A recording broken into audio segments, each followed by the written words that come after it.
TNN TV।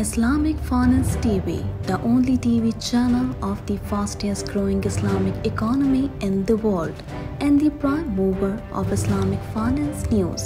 Follow us on our social media handles and watch our reports and educational program at www.islamicfinancetv.com. For advertisement, please contact us at islamicfinancetv@gmail.com.